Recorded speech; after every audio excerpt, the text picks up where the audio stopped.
Avuxeni vayingiseri va Frandza SA, ni ta ku vayingiseri hinkwenu. Ndzi ta khensa ku veni va mi ndzi nyike nkarhinyana wutsongo.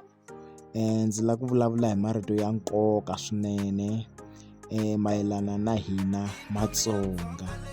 Hina Matsonga hi tinyatsa, hi ti tekela hansi, music wa hina hi wu tekela hansi, mara ku na province yin'we leyi ni lavaka ku yi vulavula, leyi yi produce-aka Xitsonga xi ya emahlweni na hina hi ti vona hi va hi ri vanhu hikokwalaho ka vona.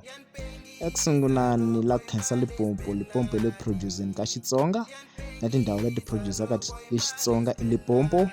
Ya ku sungula eGiyani, Giyani yi le producing ka Xitsonga swa ku Xitsonga a xi mahlweni va kurisa hina Vatsonga. Na le Pharavura, Pharavura ha khensa ni ba mavoko ni vuyelela mi nga Frandza SA.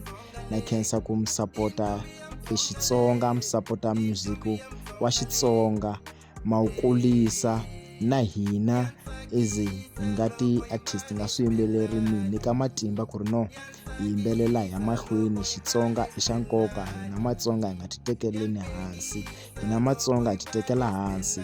Ni va na ku sola eka province yin'we leyi ku nga le Mpumalanga endhawini ya le Bush, ku hi koho laha ku nga tala Matsonga.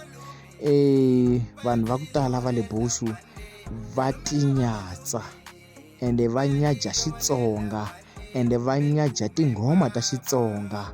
Va rhandza ku tekela makula enhlokweni, swilo swa ku veni a hi culture ya vona. A va swi lavi ku kulisa Xitsonga xi ya mahlweni, a va swi lavi ku kulisa ndhavuko wa ka hina wu ya emahlweni.